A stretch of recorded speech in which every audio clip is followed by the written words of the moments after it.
Tell me. Where in the world is Carmen Sandiego? Where in the world is Carmen Sandiego? Tell me. Where in the world is Carmen Sandiego? Where could she be? Where in the world is Carmen Sandiego? Where in the world is Carmen Sandiego? Where in the world is... This is Lindsay Kim speaking for Where in the World is Carmen Sandiego?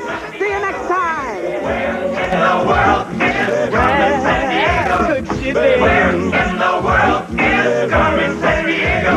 Where in the world is Carmen Sandiego? Tell me. Where in the world is Carmen Sandiego? Tell me. Where in the world is Carmen Sandiego?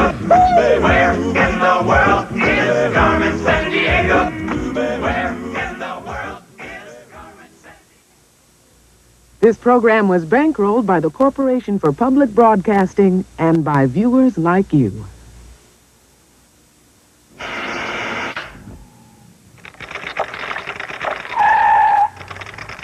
This program was brought to you by Toyota.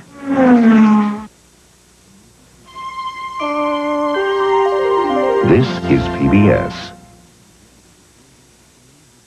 The Mississippi, a word that rolls a river 3,000 miles long. And as it rolls, it pours out the stories that bear witness to its celebrated history. Join public television stations from the river's headwaters to the Gulf of Mexico in Reading the River. Tune in to Iowa Public Television Wednesday evening at 8. On the next National Geographic special, think you have what it takes to brave Alaska? Where an average winter day could be 50 below zero, and your closest neighbor could be 50 miles away. Where the mail only comes 3 times a year, but there are more recipes for moose than you can count. Sound tough? It is. But that's a small price to pay for independence, and you've got to be tough if you're braving Alaska. Tune in to Iowa Public Television Wednesday at 7. On page 70 of this particular version of The Exorcist. The people in Washington are so far out of touch. It's just, I'm stunned by what I see, and I think most Americans are stunned. What do you think of President Bush? Dissatisfaction transcends the usual lines of ideology or party. And voters now no longer have a sense of whom they should shoot. I'm Bill Moyers. Next on Listening to America, Part 1 of Can We Govern? Tonight at 9, following Frontline. Next time on Nova, the Dead Sea Scrolls. What secrets do these ancient texts hold?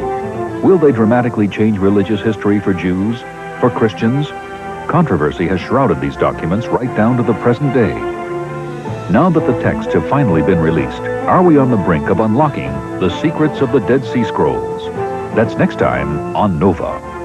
This evening at 7 on Iowa Public Television. You'll find TV worth watching here on Iowa Public Television, a resource for Iowa's future. Acquisition of this program was made possible by Friends of Iowa Public Television. And funding for the Iowa broadcast is provided by Luther College in Decorah, Iowa, since 1861, an environment for academic excellence. And by CRST, a family-owned company based in Iowa and a major truck carrier in the United States, which is proud to support the MacNeil Lehrer NewsHour.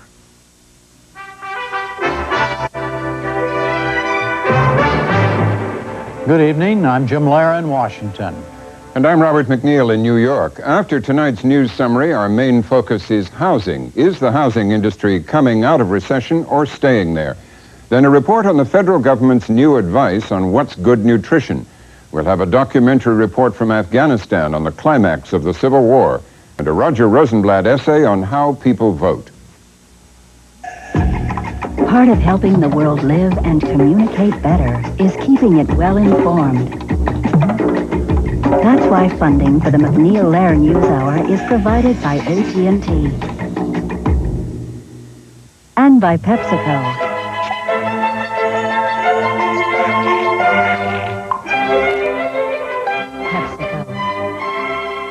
And by the Corporation for Public Broadcasting and viewers like you. The sale of new homes dropped 14.8% last month. The Commerce Department report said today it was the steepest monthly decline in more than 10 years. It had dropped 7% in February.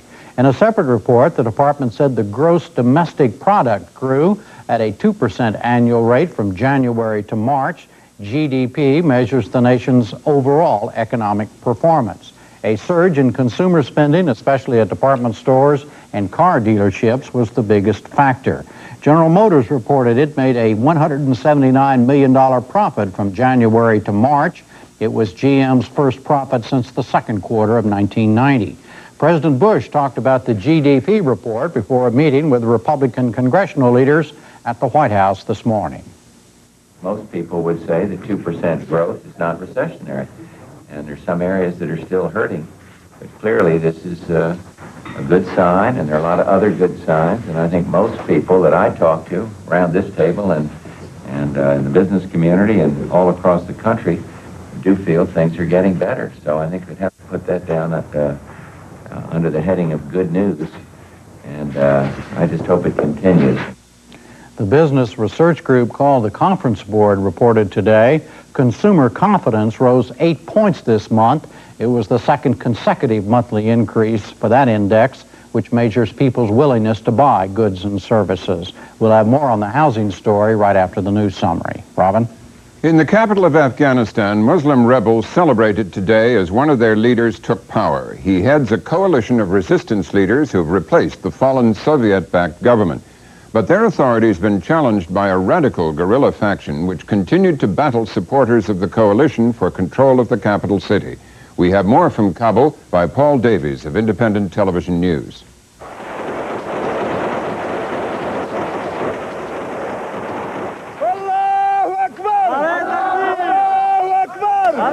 The acting head of state was sworn in.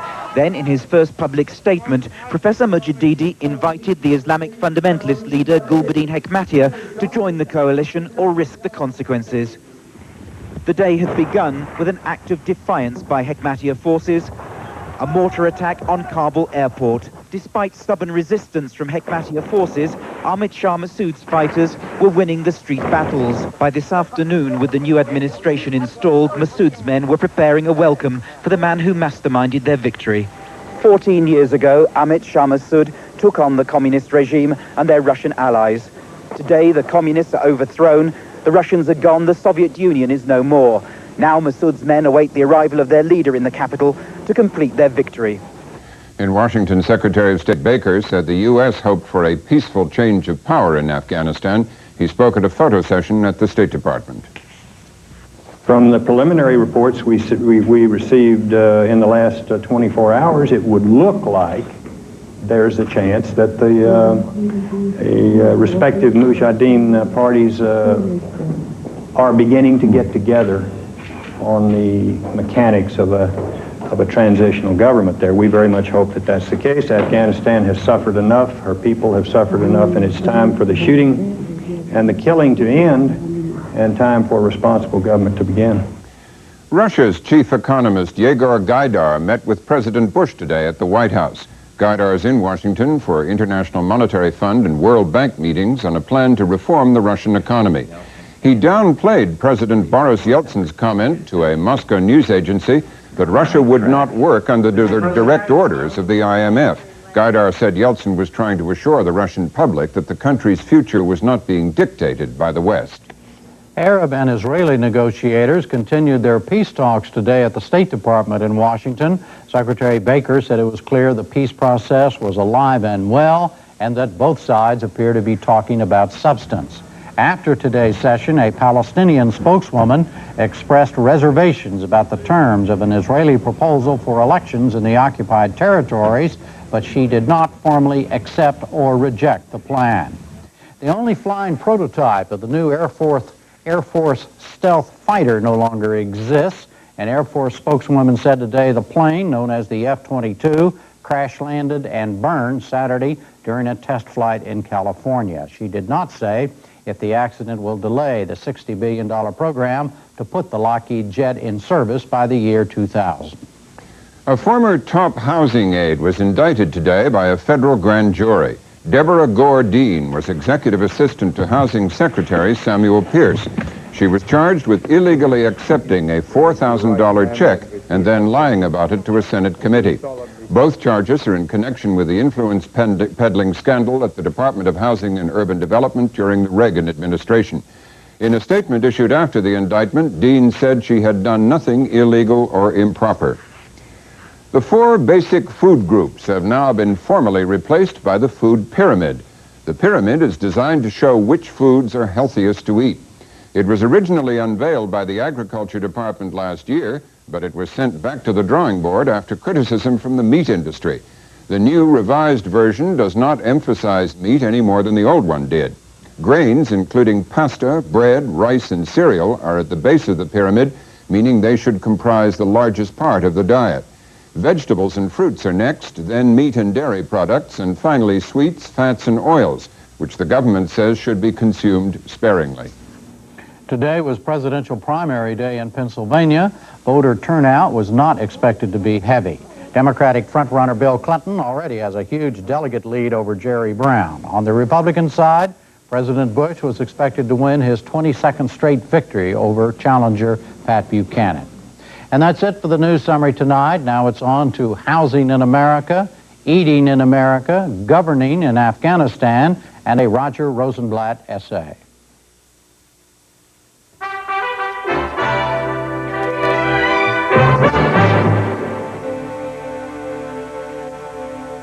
First tonight, we look at one of the closing scenes of the Cold War, the collapse of communist authority in Afghanistan.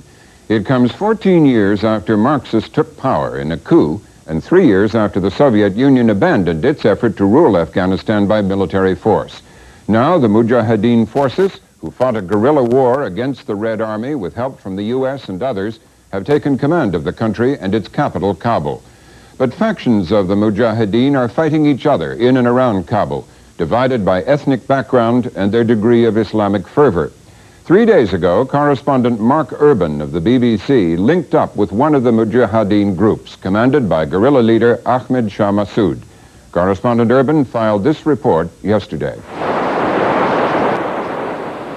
On Saturday morning, we took the road north in search of Ahmed Shah Massoud, a legendary fighter against the Soviet occupation and the man who this weekend took the country's fate into his hands.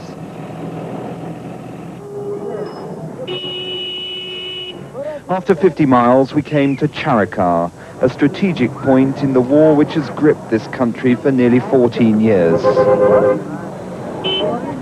Scores of Massoud's fighters roamed and roared around the streets, rubbing shoulders with soldiers whose commanders had surrendered them to him en masse.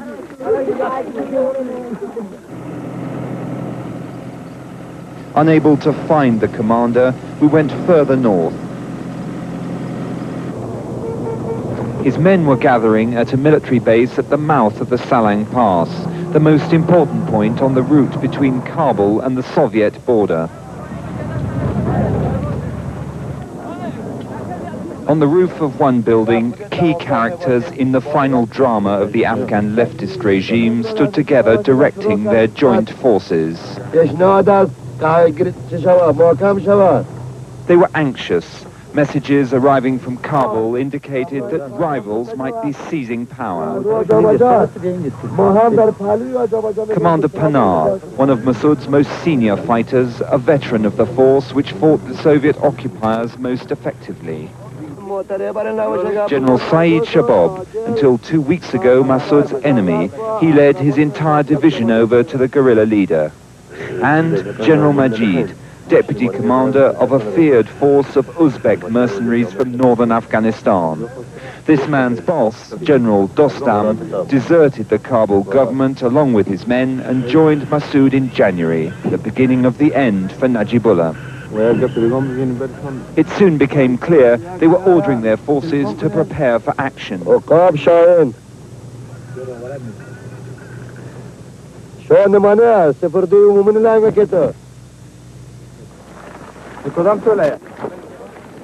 Suddenly, Massoud was there, summoned from his quarters.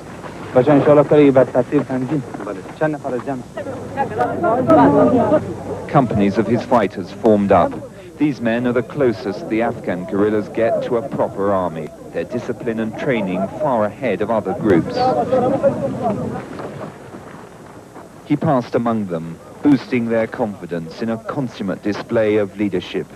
He ordered his forces into action against rival guerrillas which he believed were engaged in a coup in Kabul. There were last-minute instructions for commanders.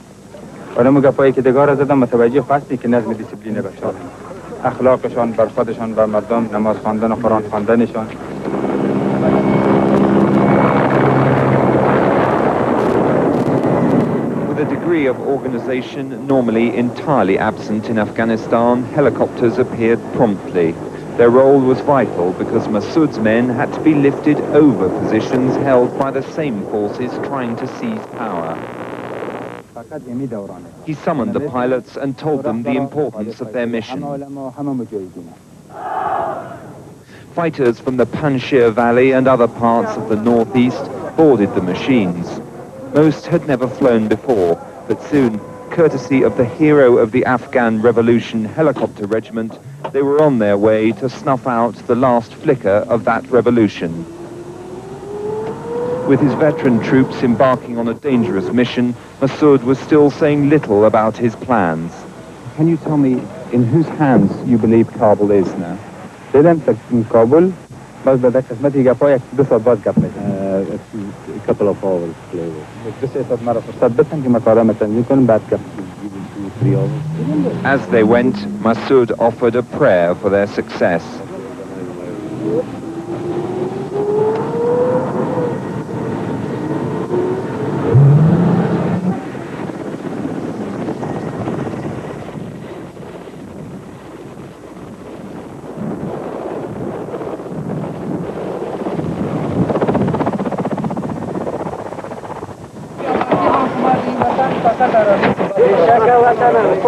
In Kabul itself, events were moving quickly.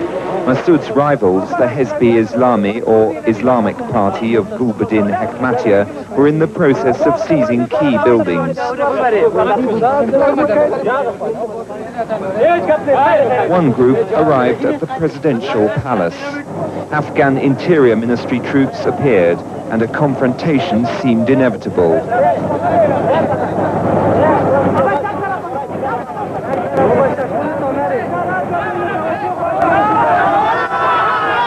But an officer ran out and stopped them attacking. Then, after talks, the Interior Ministry men agreed to side with Hekmatyar's guerrillas, and the palace was theirs.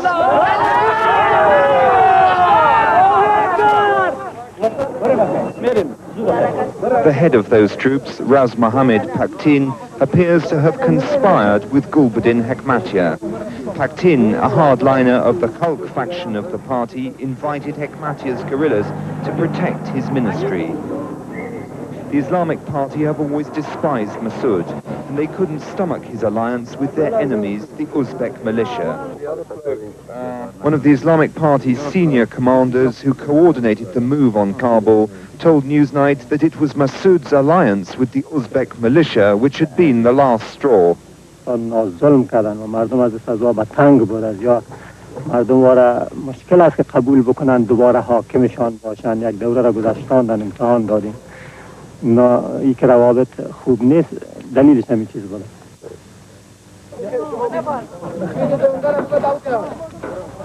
Back to the north of Charikar, Massoud was readying further waves of his men for action.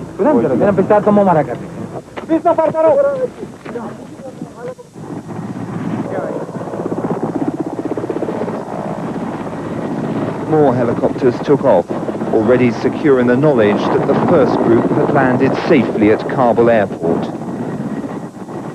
But lightly armed troops can't be left unsupported for long. As the helicopters went, several hundred additional troops were summoned by radio. They converged on the base in trucks and tanks to be formed into a ground column. Boosted by dozens of armored vehicles from General Shabob's division, they went to Kabul a few hours later, sweeping through Hekmatyar's men. With the operation proceeding to plan, Masood felt ready to explain his actions.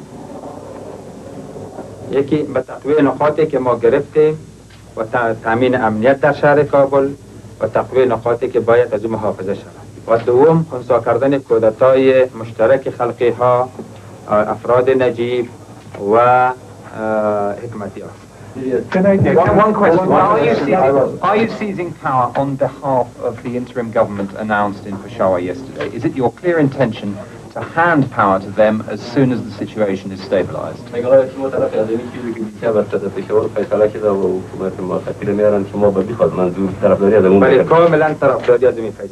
Completely for that.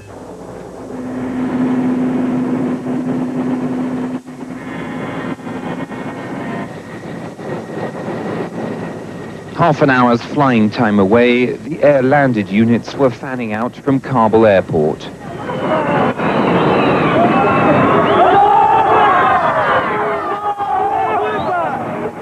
Many were carried by lorry to secure key points in the capital.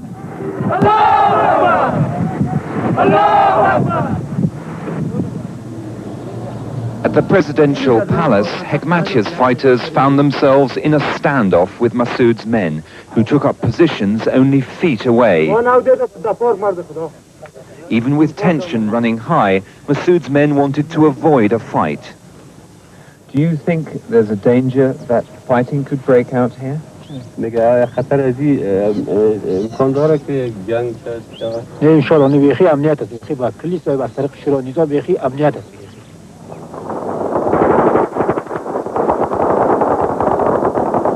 Shortly after dusk, the sky erupted in a frenzy of tracer bullets as fighters from all factions celebrated the fall of Kabul after nearly 14 years of war.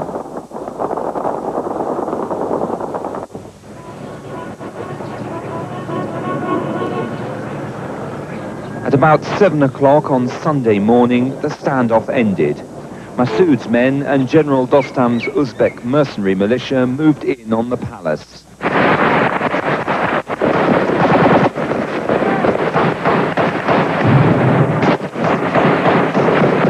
After a few hours, it was over, and General Dostam's man on the spot was scathing about the opposition.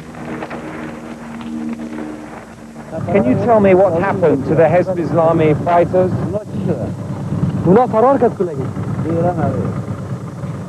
At the presidential palace, Gulbuddin Hekmatya's fighters were beaten by superior organization and leadership. Now fighting continues around the city, but Gulbuddin Hekmatya's men are confined to a few small, isolated pockets of resistance.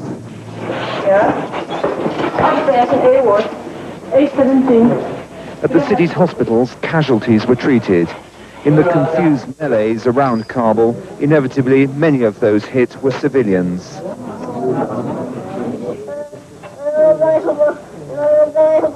Dozens of those caught in the fighting were brought in from the south of the city.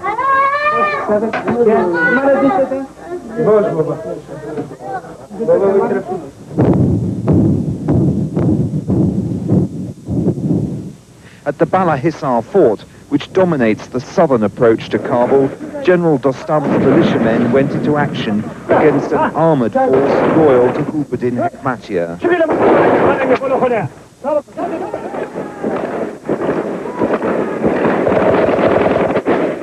These Uzbeks are known for their love of battle and showed little restraint in their use of force.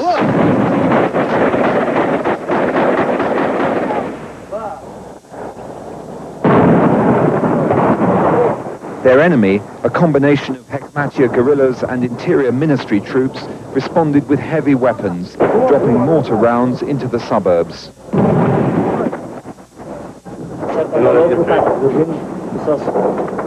This morning we joined Masood's artillery spotters overlooking the east of the city, where pockets of Hekmatya's guerrillas fight on. Artillery, armor and airstrikes were brought to bear on Hezb Islami positions. Masood's men had taken a nearby hill, turning heavy weapons on their enemies. With superior firepower, more troops and better organization, Masood has the edge. Hekmatya's groups now appear ready to contemplate ceasefire. Massoud's gamble seems to have been rewarded. But the latest reports tonight from Afghanistan said that Hekmatyar so far has refused to give up. His men continue to hold a key position in central Kabul and are waging a fierce fight to hold on to it.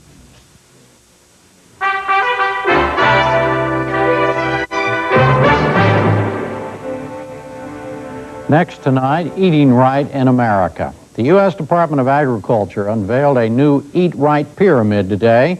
It replaces the original food wheel that was introduced 46 years ago to teach Americans the basics about food and a healthy diet. We have a backgrounder on today's action by Betty Ann Bowser of public station KUHT Houston. These Houston school children already know that geometry has a lot to do with what they eat. They know that pizza is usually made in circles and consumed in slices that are square, rectangular, or triangular. But what they probably don't know is that in Washington, D.C., experts spent the last year agonizing over the geometric shape that best symbolizes good eating habits. For years, the circle or food wheel was the symbol of good nutrition.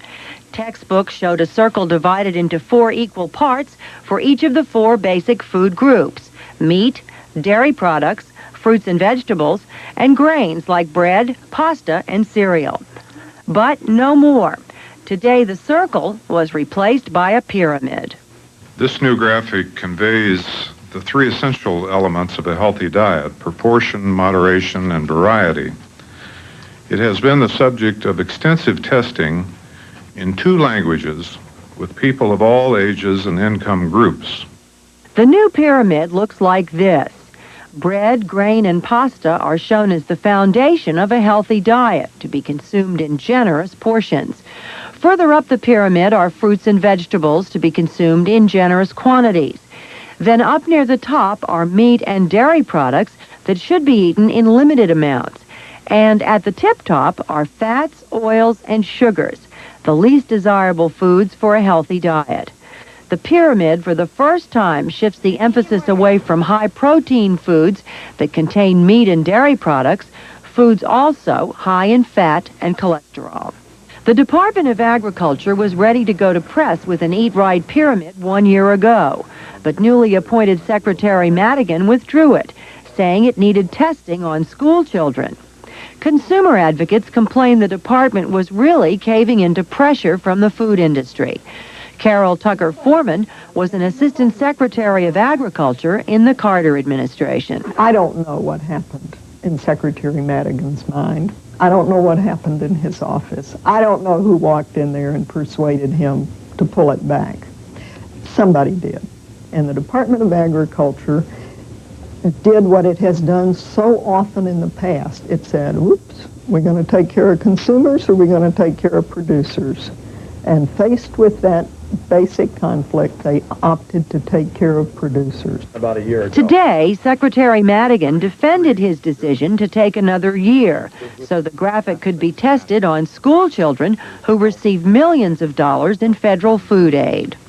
That criticism, plus the fact that the beneficiaries of our nutrition programs were not included in the focus groups, caused me to want to do this thing more thoroughly.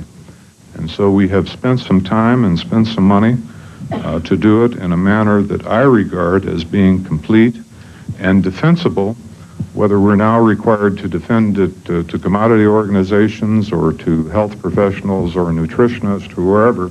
I feel that it is completely defensible because we have done a very, very thorough job of arriving at this final symbol. And Madigan was asked why developing the pyramid cost so much money. I want to make sure I understand the point you were making about the reason for spending the $855,000. Is it to improve the chart or to make it defensible?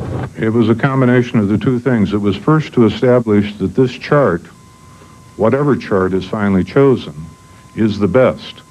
And we did that by going out and using consumer groups and using teachers, using a cross-section of the population in the country, so that we knew for certain that we had all of the population that might be at nutritional risk represented in the effort that we undertook. And as I say, it cost some money to do that, but it is 1/320th of what we spend on nutrition education this year, and it is now, in my judgment, a product that can be defended to any critic. The consumer groups and food industry lobbyists that usually criticize USDA were practically unanimous today in their support of the pyramid. Even the National Cattlemen's Association, represented by Gary Wilson. We were concerned with what the average consumer would think. A year ago, we asked if we could have that assurance. They didn't have the objective data. This year, they have it. Through the Secretary's leadership and courage, they now have the objective data that strengthens the foundation of the pyramid. For the past year, while USDA has been testing alternatives to the pyramid with nutrition experts and consumers, the beef industry has been making some dramatic advances in the production of lean meat. Scientists are able to breed cattle that produce a cut of meat with as little as 6% fat. And with continued progress in genetics, cattlemen will soon be able to choose their breeding stock more scientifically. What? Jim McAdams is a fifth-generation East Texas rancher who has radically changed the way he is buying and raising cattle. In the old days, you just looked at an animal, and if you liked its looks, you said that was the best animal and you bought it.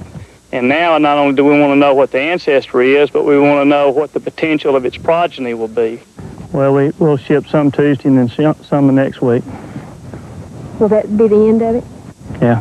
McAdams studies a computer printout before he buys cattle these days to see what the animal's EPD looks like.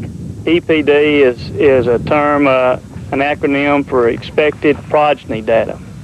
And that is just a predictor of what a bull or a cow's offspring will do in relation to other animals in that breed.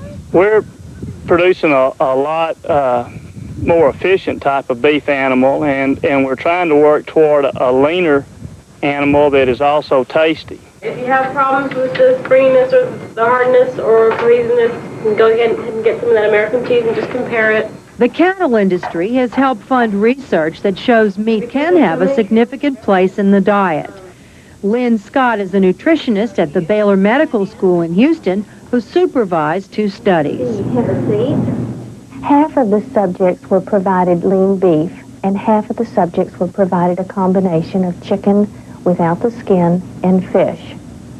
At the end of the feeding period, we looked at their blood cholesterol, and there was no difference in the blood cholesterol level of those consuming the lean beef compared with those eating chicken and fish. In your opinion, can the American cattleman produce a lean red meat that won't have a lot of fat content in it, that will be safe for us to eat? I think that American cattlemen are very creative. They have created a low-fat beef animal. The problem is that Americans tend not to want to eat 4 ounces of meat. We want a big piece of steak that kind of slops over the edges of the plate. And that's not part of a healthy diet. Americans are reluctant to give up their love affair with red meat. Although average consumption has dropped over the past 10 years, individuals still eat 30 pounds or so a year. And in places like Texas, where old habits die hard, it will take more than a government-issued pyramid to get people to trade this for a cup of yogurt.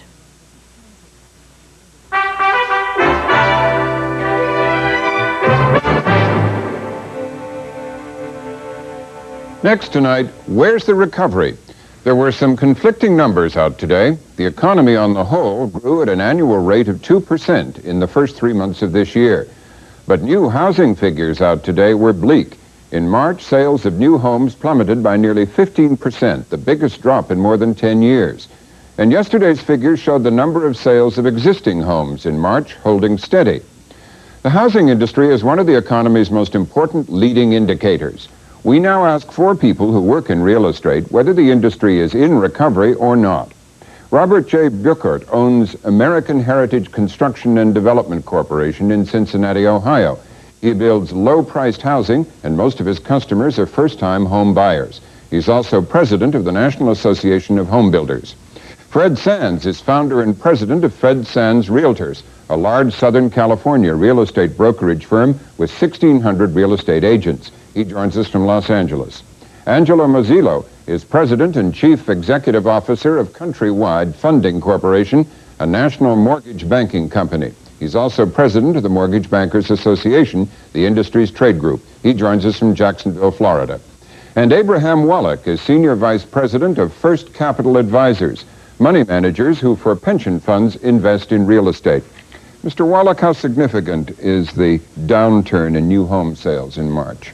I think it's very significant, Robin, and I think perhaps more significant than that one number of 14.8% is the backup to it.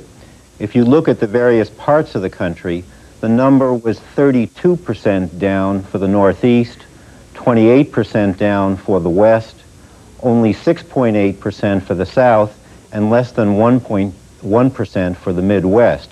So I think you see a direct relationship between the reduction in new home sales and the state of the economy in those portions of the country. So, the way you look at it, the housing industry still mirrors the recession and is still in recession, is that? Absolutely. There is no confidence on the part of the general public. And until confidence is restored, despite low cost of financing, despite good terms on the part of home builders, until people feel comfortable that they can make the monthly mortgage payments, we're not going to see a substantial turnaround in the home building industry. Let's go out west to Fred Sands in Los Angeles. What do you think is the significance of the downturn in new home sales in March? Well, I don't think 1 month makes for a downturn, but I think there are problems out there, and what we're seeing is a tremendous amount of inventory of existing housing that's been reduced in price, and that's competing with new housing. So until some of the existing inventory is absorbed, you will see somewhat of a downturn in new housing. How has the year been so far for you?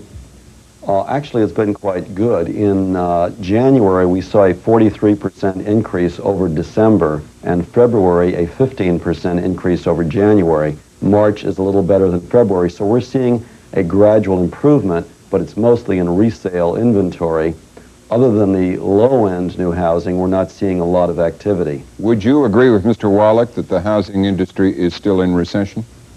Well, I think it's in recovery, but in early stages of recovery, and depending on which part of the country you're talking about. I'm sure the Northeast still has a lot of problems, but in the West we are seeing a recovery taking place, especially in the affordable end of the new housing sector. Mr. Buchert in Washington, is it in recovery or still in recession, the housing industry? You're a home builder, a low-income home builder. That's correct. Our concern is that this is a very fragile recovery, and hopefully it's going to be sustainable.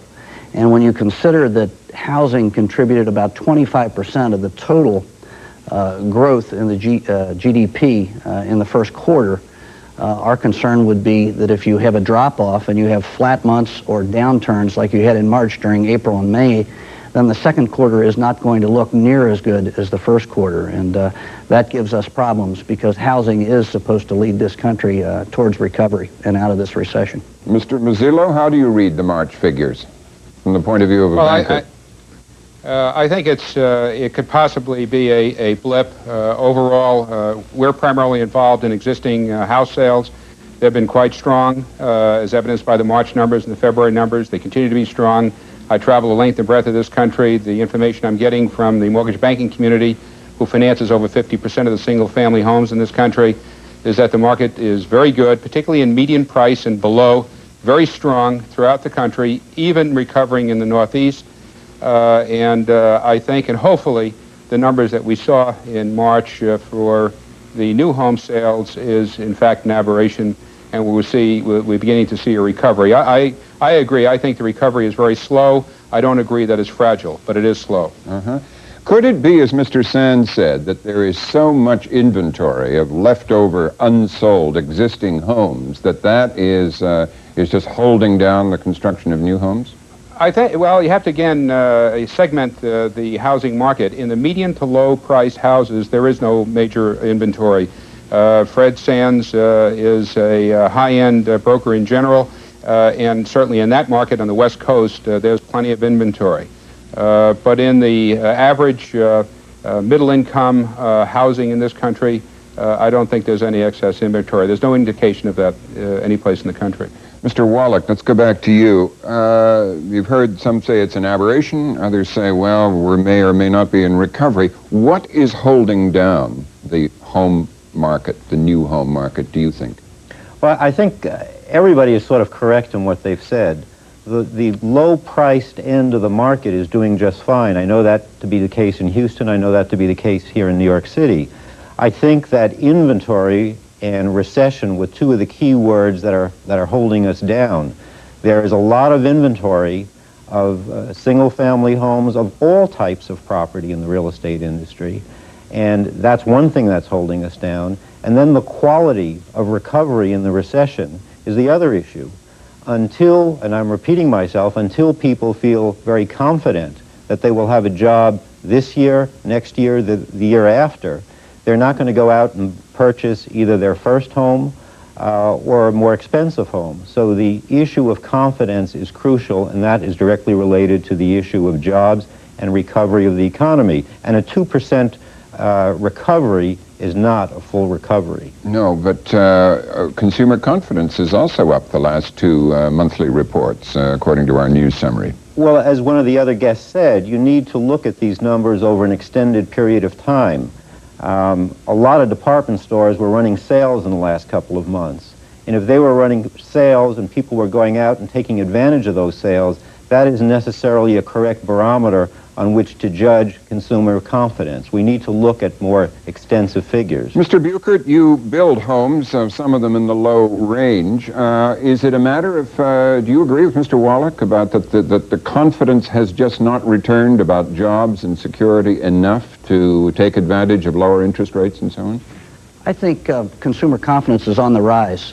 We see people coming through our model areas who are more excited about their future and about job growth and their own economic stability. But I think realistically, if you look at what's been taking place during the month of January and February, we had high anticipation because we had lower interest rates, almost a full percentage lower than they are right now. Secondly, we had the hopes of a tax credit for first-time buyers, which would give them the down payment they need to come on into the housing market because the interest rates are low enough for them to be able to qualify at this time.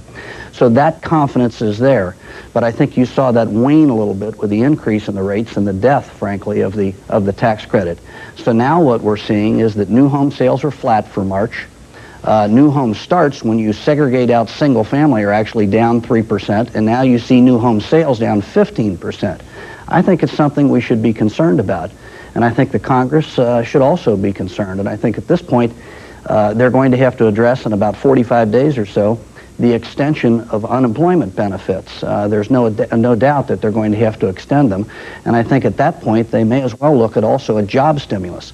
In our industry right now, we're down about 800,000 jobs. We have the highest rate of unemployment.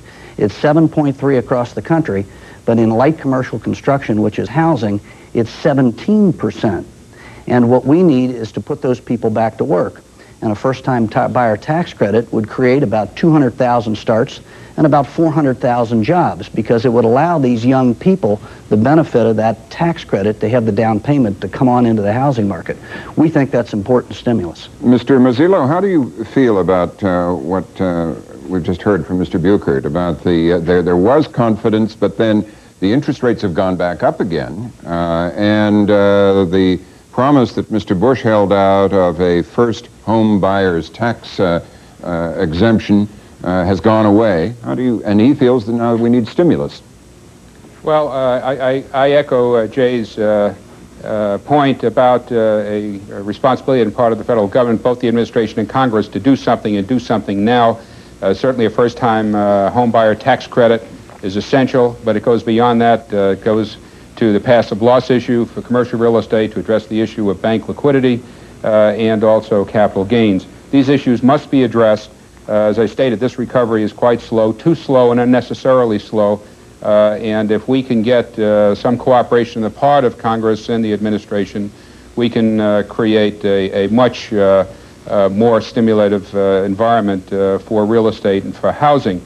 Clearly, the interest rates going up has lowered the amount of refinances being done in this country, which was about 65% of the business several months ago. It now represents 40 to 50% and being replaced by home purchases. So I think the increase in interest rates impacted the refinance business more than it did the home buying part of the Why did interest rates go back up again when the Federal Reserve has been lowering the discount rate and the prime rate has been getting lower and lower? Why did they go back up again for mortgages?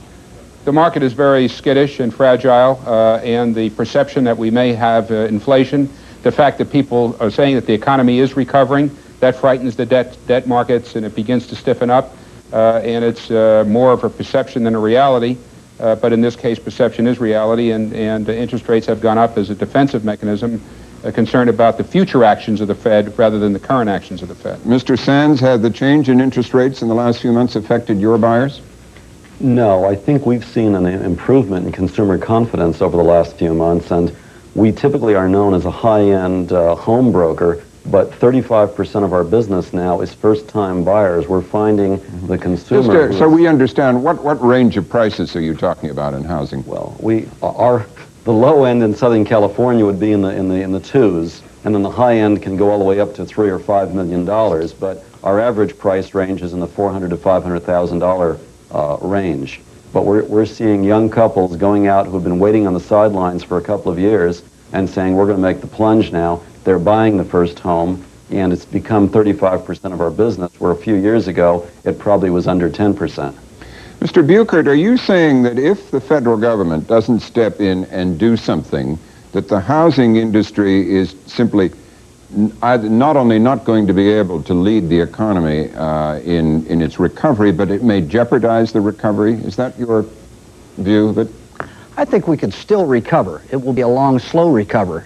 I think we can employ our 750 to 800,000 unemployed, but we're going to do it over the next 30 months rather than over the next 12 months. Certainly, if the federal government took a good hard look and did something stimulatively, quickly, it would certainly move that process along a lot faster, and would also allow housing to then fulfill its traditional role, which is to lead this economy out of its recessions. What do you see, Mr. Wallach, about the connection of the housing industry and whether this recovery will continue to rise or improve, or whether, like a year ago, it'll look very good at this time of year and then suddenly slump in the summertime? Well, I think the issue is a broader one. It has to be dealt with on a much broader perspective. We need leadership in Washington, both in Congress and at the White House, to assist not only the real estate industry, but other major segments of the economy to allow us to get out of this recession. A move in interest rates, a half a point or even a point in any particular direction, is not a response to what the housing industry needs. We need much broader stimulus in a whole range of areas, from tax reform to helping industry recover in a much broader perspective so that people are employed, and once again I repeat, there is this level of confidence on the part of the public.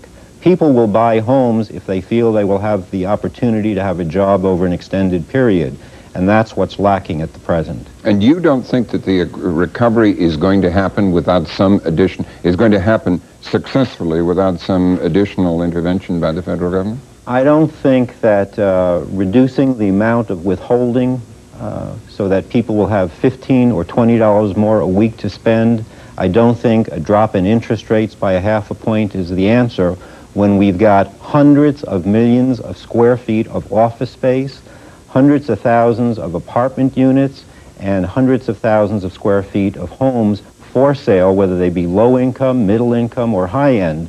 We have a huge inventory of real estate out there that will not get sold until this economy is moving forward. Yeah. Mr. Mozilo, how do you respond to that? Well, I agree with everything he said. Clearly, in order to get this economy off the dime, get real estate playing its traditional role, get people back to work, a variety of things must be done, including tax reform. And also, I think, has been left out of this discussion is a revitalization of FHA, which has played such an important role in single-family housing as well as multifamily for the last 50 years. And I think it's time for the Secretary Kemp to carry out his responsibilities in terms of having FHA play the major role it should in providing low and moderate income people the opportunity of owning a home in this country. Do you think that the news of the turndown in new home sales means that we could see last year repeat itself, that the recovery could look very good as it did right after the Gulf War and in your industry, and then slump in the summertime? I don't think this is a euphoric recovery as it was back in the after the Mideast crisis. This is a recovery of some substance. As I said, slow, maybe fragile, but of much more substance than the euphoria that people had felt last year. You mean that was a false euphoria last year, and this is real this time? Yeah, this is. I don't think this is euphoric. I think it's real. I think there is some confidence returning. I agree with the confidence issue. People have to have confidence to make the largest purchase of their life. But it is returning. It is returning slowly. It's a great opportunity for first-time home buyers who don't have a house to sell. And those things are becoming a reality. And also the perception by a lot of people that this may be the bottom of the interest rate cycle, and they have to jump in now before rates do go up. So we have a lot of forces working in our favor this year that we didn't have working last year. Mr. Buchert, how do you feel about the possibility of last year repeating itself? Well, last year we saw exactly, to a certain extent, what we're seeing this year. We had a couple of good months in a row, and most people said that the recovery is at hand, and it's right here. However, our economics department of our National Association does a survey every month of the builders, and builders began to report as early as May and then going into June that traffic and new home purchases had stopped in their model areas, that they just weren't there. And it took us most of the summer to convince the federal government that that was true, and they didn't begin to believe it until September. That's the concern we have right now, is that what we're hearing is the recovery is here, everything's looking up. We've had a 2% increase in the GDP, of which 25% was housing, of which was only 2 out of 3 months, and now we have a flat month. Our concern is that if April is flat and May is flat, the second quarter is not going to be as well, and we're going to be in the same position as we were this time last year, or in a month from now last year, in May and June, when housing was saying, hey, the recovery just isn't here. Things are flat. Mr. Sands, do you have any fear of that last year repeating itself? No, I don't think so. We were sort of shocked last year at what was going on because there was no basis for the recovery in housing to take place other than the Gulf War euphoria. This year, economic indicators are up. We're seeing a real recovery. We're seeing improved consumer confidence. It's a weak recovery, but it's a real one that I think can sustain itself. I do think we need to jumpstart the economy with the investment tax credit that President Bush talked about. For the commercial markets, we definitely need some tax reform and to bring back the passive tax rules. But even without those things, we'll see a gradual recovery. I think the government can speed this thing up by jump-starting it with a few proposals that President Bush made. What is your feeling about the possibility of last year repeating itself? I would echo what the others have said, that there are signs of real recovery, slow but real recovery in certain parts of the country, especially the Southeast and the Midwest.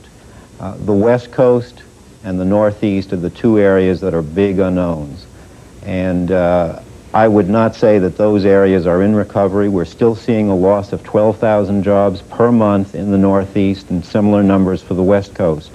So I would say those two parts of the country are not seeing recovery, and it will take another 6 months or more unless we are getting some kind of assistance from Washington. Would you say that when there is a real recovery, it will show up in house purchases? Absolutely. Yeah. Do you agree with that, Mr. Sands? Yes, I do. And we're seeing it in resale activity. We're seeing improved figures with 43% improvement in January and 15% in February and about another 10% in March. So we're seeing it in the resale activity, but it's hard for a new house in the suburbs to compete when you've got something close in that's at a reduced price in the heart of the city. We're seeing the people buying existing houses rather than new houses. Okay. Well, Mr. Mozilo, Mr. Sands, Mr. Buchert, and Mr. Wallach, thank you all for joining us.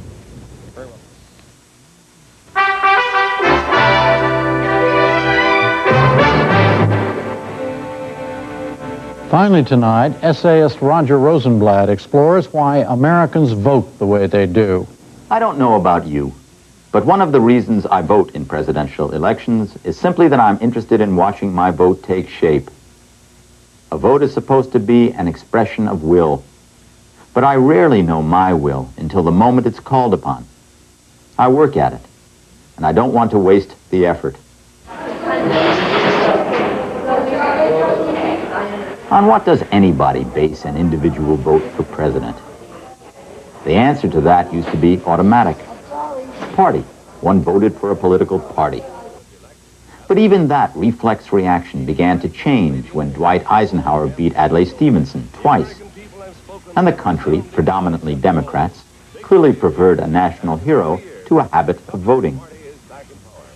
John Kennedy's victory over Richard Nixon in 1960 was a vote for one person's manner over another. Lyndon Johnson's victory over Barry Goldwater in 1964 seemed a vote for two causes, civil rights and the end of the Vietnam War. By 1968, when we were deeper into that war, the vote for Nixon over Hubert Humphrey appeared a vote to get us out. After the presidency of Jerry Ford, who knows why specific votes were cast? Carter over Ford, an eradication of the Watergate years, perhaps. Reagan over Carter, a wish to end malaise. Bush over Dukakis. Philosophy? Continuity? Personality? Try to break down an individual vote for president. To put the matter in the old schoolroom way, see the vote as a pie. How much of the pie is given to political theory? How much to one's feelings about intranational issues such as education and health? How much of a vote goes to America's standing in the world? In election years before the last two, America's standing in the world was a given. Now the given is a question.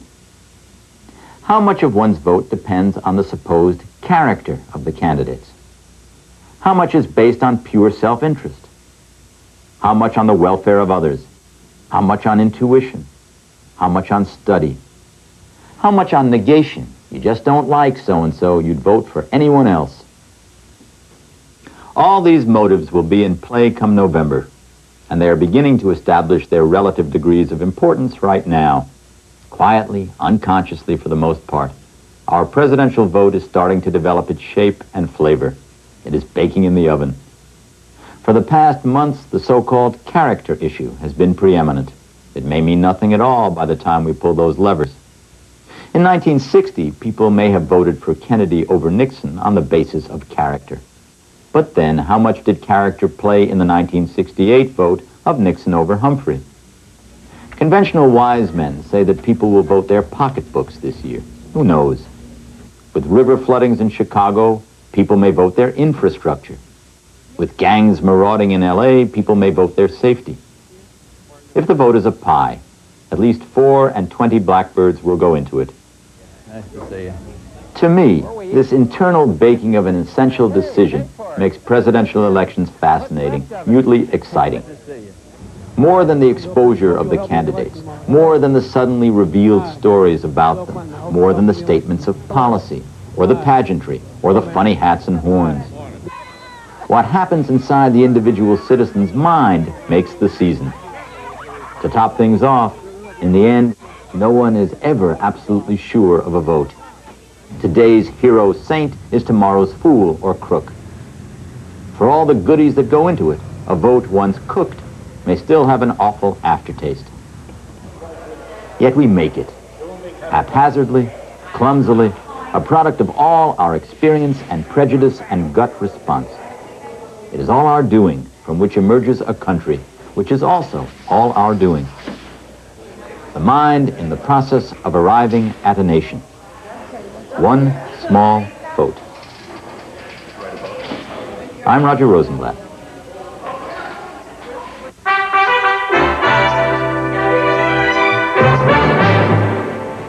Again, the main stories of this Tuesday. New home sales dropped nearly 15% last month, the worst decline in more than a decade. But the government also reported the nation's overall economy grew at a modest 2% annual rate in the first 3 months of this year. Good night, Jim. Good night, Robin. We'll see you tomorrow night. I'm Jim Lehrer. Thank you and good night. Funding for the MacNeil Lehrer NewsHour has been provided by PepsiCo.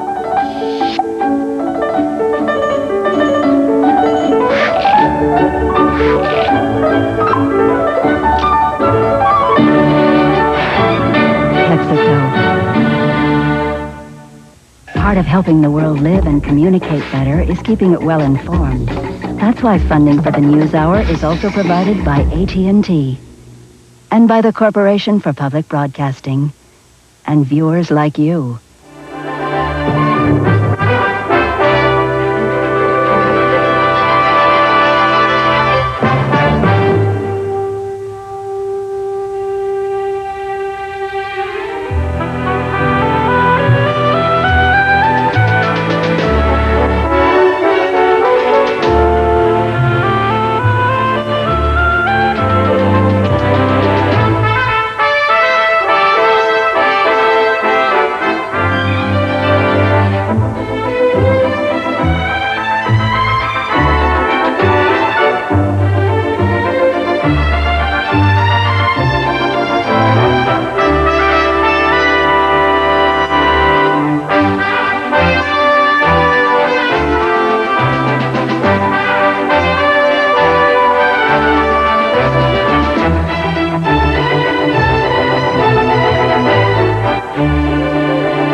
Video cassettes of the MacNeil-Lehrer NewsHour are available from PBS Video. Call 1-800-328-PBS-1.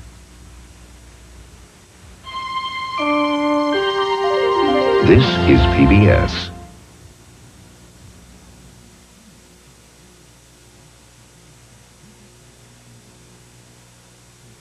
Acquisition of this program was made possible by Friends of Iowa Public Television.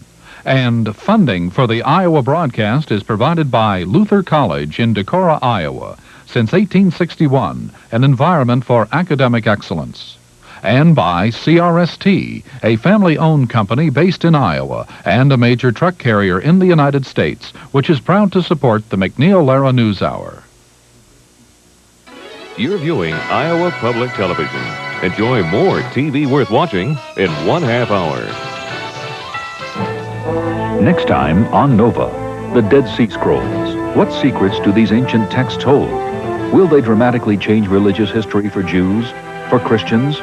Controversy has shrouded these documents right down to the present day. Now that the texts have finally been released, are we on the brink of unlocking the secrets of the Dead Sea Scrolls? That's next time on Nova. This evening at 7 on Iowa Public Television. On the next National Geographic special, think you have what it takes to brave Alaska? Where an average winter day could be 50 below zero, and your closest neighbor could be 50 miles away. Where the mail only comes 3 times a year.